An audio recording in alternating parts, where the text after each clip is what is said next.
মা আপনাকে 10 মাস 10 দিন গর্ভে ধারণ করেছে। কত কষ্ট করেছে আপনি জানেন? আপনাকে বড় করার জন্য কত কষ্ট করেছে। হ্যাঁ, এমন সময় গেছে হয়তো উনি না খেয়ে থাকছে, আপনাকে খাবার দিয়েছে, কিন্তু সেই কষ্টটা আপনি বুঝলেন না। আজ আপনি এই যে ইনকাম করতেছেন না, কার জন্য? একমাত্র আপনার মায়ের জন্য। পোলারে কি ফোন দেই, ঘরে তো কোনো বাজার ঘাট কিচ্ছু নাই।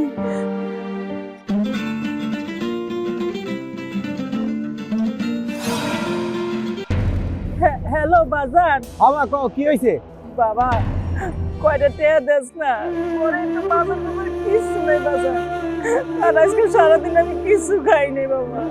মা, এই তোমার এই টাকার কেন নিয়ে আমার আর সহ্য হয় না। আর তোমার পোলাই কি হেলিকপ্টার চালায় নাকি যে প্রত্যেকদিন তোমার টাকা দিব? বাবা আমি কি টেয়া টেয়া করি তো খাওয়ানোর লেগে করে টাকা চাইছি, ঘরে কোনো বাজার বাজার কিচ্ছু নেই বাবা। এর লেগে করে টাকা দেস না বাবা, কয়টা টাকা। হ্যাঁ, তোমার ফোন করলেই তোমার ঘরে বাজার নেই, ওইটা নেই। আমি এত টাকা কই পামু? বাবা দেস না বাবা, কয়টা টাকা আমি বাজার করবো বাবা, দেস না এমন করিস না। এই তুমি আমার ফোন দিও না তো, আমি তোমার এত টাকা দিতে পারবো না।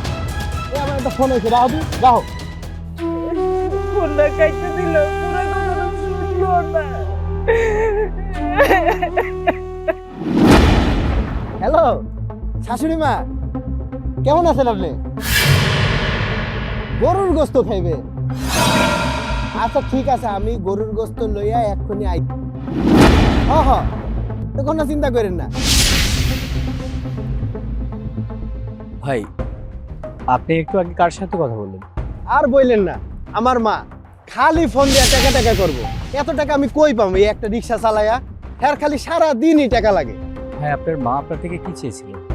সামান্য কয়টা টাকা, হয়তো উনি ওষুধ খাইতো, আপনি এতটুকু বুঝলেন না। আর ওনাকে টাকাও দিতে চাইলেন না। আর আপনার শাশুড়ি ফোন দিয়েছে। শাশুড়ি মা, আমি কি খাবেন আপনি? গরু মাংস আমি নিয়ে আসছি। বাহ।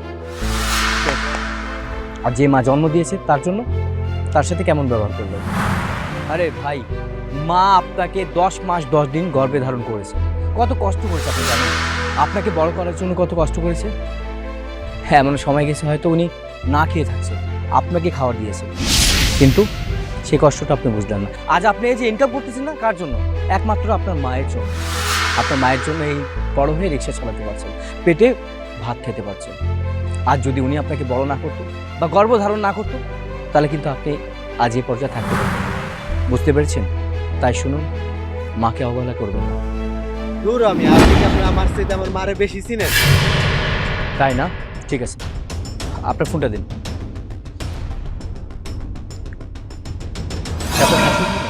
হ্যাঁ, হ্যালো, আসসালামু আলাইকুম। আপনি রুবেলের শাশুড়ি বলছেন? ও, রুবেল তো অনেক গুরুতর অ্যাক্সিডেন্ট করেছে।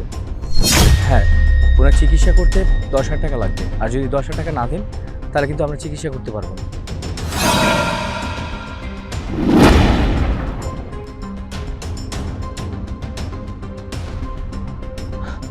এটা কার? আপনার মায়ের নাম্বার? হ্যাঁ, এটা আমার মায়ের নাম্বার।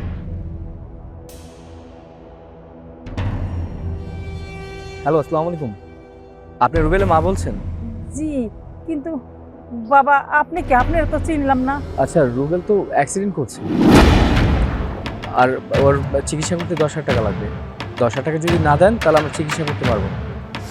বাবা আপনি আমার পুরোনোর দিকে তো খেয়াল রাখেন, আমার কাছে একটু চেন আছে, আমি চেনটা বেঁচে আমার পুরোনোর দিকে টাকা লইতেছি, একটু খেয়াল রাখেন বাবা, খেয়াল রাখেন। মা, আমার কিছু হয় নাই মা, আমি এখানে আইতাছি। মাইজান, আপনি আমার রিক্সাটা একটু দেখেন।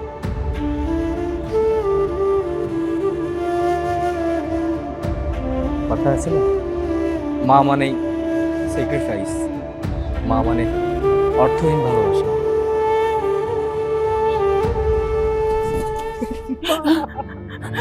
বাজান, বাজান ওঠ তুই, ওঠ বাবা। মা, আমি আমার ভুল বুঝতে পারছি মা। আমি আর কোনোদিন তোমার লগে চিল্লাচিল্লি করুম না। তোমার যখন যা লাগবো আমি দিব মা। আমি আর এমন করুম না মা। বাবা তোর কিচ্ছু হয় নাই, তুই সুস্থ আছিস বাবা। আল্লাহ তোমার কাছে লাখ লাখ শুকরিয়া, আমার পোলা কিচ্ছু হয় নাই, আমার পোলা ভালো আছে। বাবা তুই যে ভালোভাবে ফিরাইছিস এটাই আল্লাহর কাছে লাখ লাখ শুকরিয়া বাবা, লাখ লাখ শুকরিয়া। চল বাবা ঘরে চল, চল বাজার চল।